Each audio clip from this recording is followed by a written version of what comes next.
There's this moment that nobody really talks about. It's the moment right before everything falls apart. Not the dramatic moment when it's all burning down, the moment just before you realize it's already burning. That's where this story starts. Xerxes is king, wealthy, at the peak of his reign, and he's absolutely furious with his wife.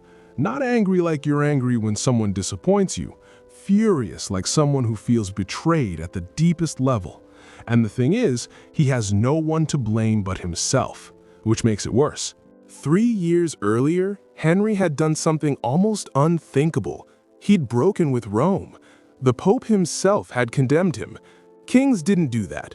You didn't just decide the head of the church was wrong and move on with your life. But Henry did. He did it for one reason. He was convinced Anne Boleyn was going to give him a son. This woman, this ambitious, dark-eyed woman who'd caught his attention while he was still married to Catherine of Aragon. He was so certain, so completely sure that he dismantled centuries of tradition for her. And then, she had a girl. Now I know what you're thinking. It's just a daughter, big deal.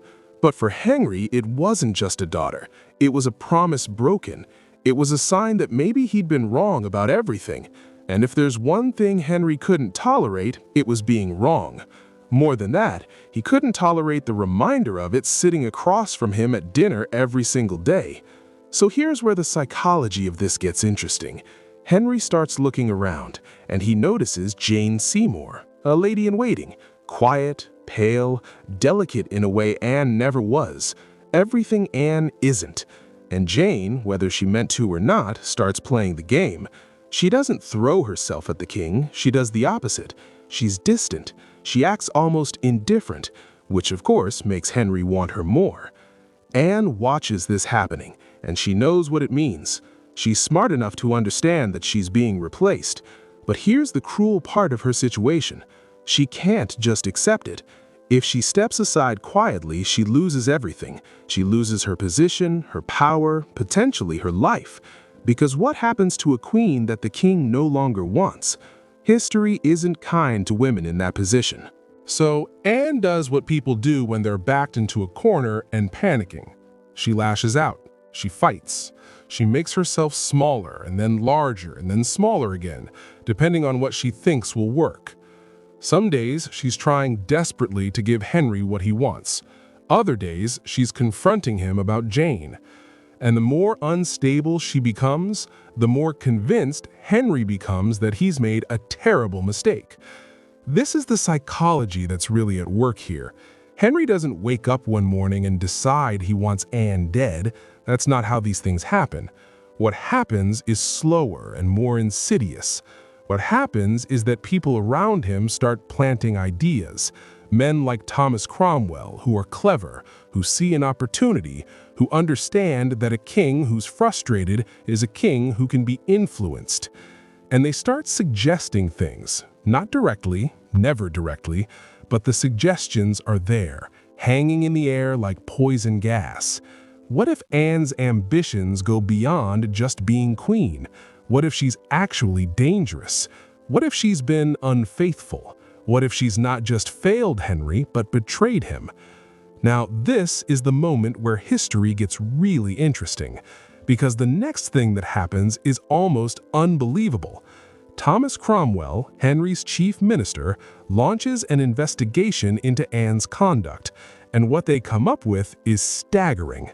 They claim, and I want you to understand how absurd this is, they claim that Anne has been with 5 different men. 5, including her own brother. They're saying she's a witch. They're suggesting she seduced the king through witchcraft. They're claiming that all of this was part of some elaborate plot. And here's what's absolutely crucial to understand. There's no evidence. Not a single credible piece of evidence. These are accusations being constructed out of thin air by men who know exactly what they're doing. They're not trying to uncover the truth. They're constructing a narrative that serves a purpose. They're building a story that allows a king to do something he wants to do anyway, which is get rid of his wife. The accusations spread quickly through court. Rumors become facts. Gossip becomes evidence. And Anne, desperate and panicking, keeps making it worse. She keeps defending herself, which looks like the behavior of someone who's hiding something. She keeps insisting on her innocence, which sounds like desperation. And every word she says is twisted and used against her. Within weeks, she's arrested in her own castle, taken to the Tower of London, and the woman who was once Queen of England, who risked everything for a crown, is now a prisoner. She's confined to a small room, she's under constant watch, and she knows with absolute certainty what's about to happen to her. But here's where the story gets even darker, because the trial that follows isn't a trial in any meaningful sense. It's theater. It's a performance designed to make a predetermined conclusion look legitimate. The evidence against her is laughable. One of her alleged lovers is a young musician who confesses under torture. Another is a courtier who's probably never even been alone with her. And her brother, her own brother, George, he's being accused of incest. The charges are so outrageous that some of the jury members look genuinely uncomfortable. But it doesn't matter. The king has made his decision. The machinery of the state is behind it, and Anne Boleyn is going to be found guilty because that's what everyone in that room understands they're supposed to do. On May 19th, 1536, Anne Boleyn walks to her execution on Tower Green. She's wearing a gray damask robe trimmed with fur. She's calm. She's composed. And in her final words, she doesn't beg for her life. She doesn't claim her innocence. Instead, she says something that's actually kind of remarkable. She says she came to the scaffold as a sinner. She doesn't fight it anymore. Maybe by that point, she's accepted it. Maybe she's just exhausted. Maybe she understands that fighting would only prolong the inevitable. The sword comes down. It's said to have taken just one stroke. And just like that, it's over. Anne Boleyn is dead. The woman who changed the course of English history, who forced a king to break with Rome, who was willing to risk everything for power. She's gone. And Henry? Henry goes on with his life.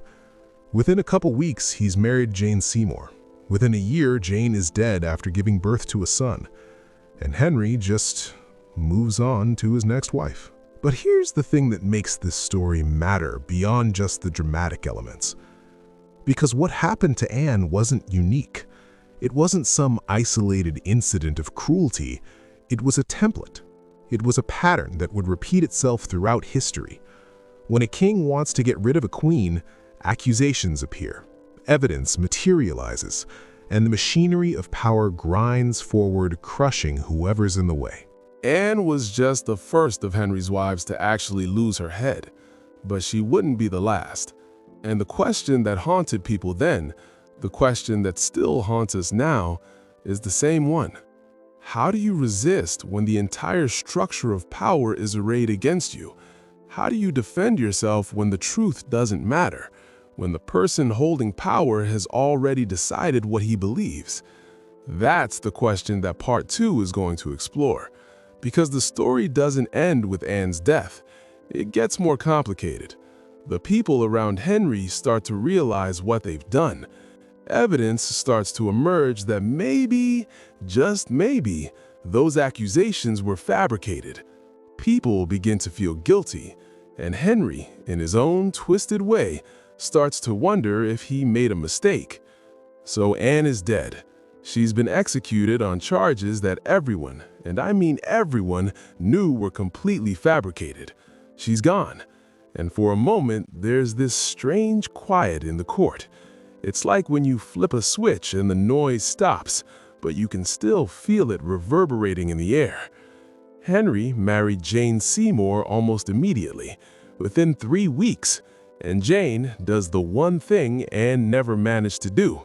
She gives him a son, Edward, a healthy male heir. And for Henry, this is everything he'd been working toward. This is vindication. This is proof that Anne was the problem, not him. But here's where it gets interesting, because as time passes, people start talking.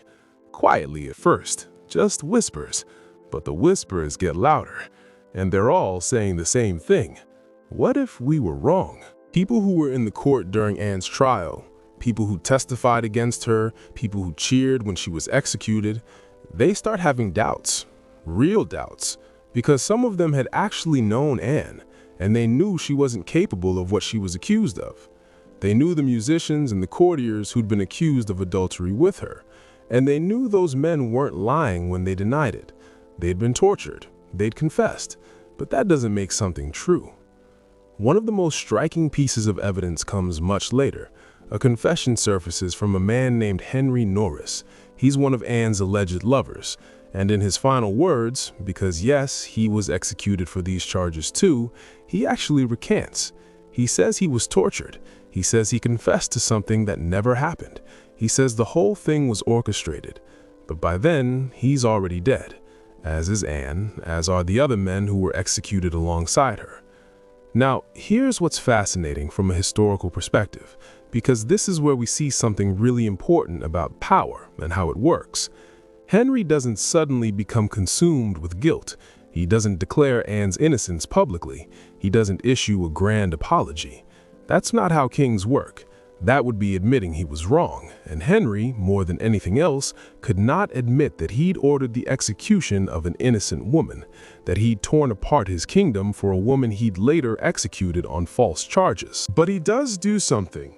He becomes, in his own way, almost haunted by her. He starts making cryptic comments about Anne. Years later, when he's married to his fourth wife, Anne of Cleves, he compares her unfavorably to Anne Boleyn. He says things that suggest he's thinking about his second wife, that he's remembering her, that maybe, somewhere deep down, he understands what he did. There's a story that's probably not true, but it's revealing anyway.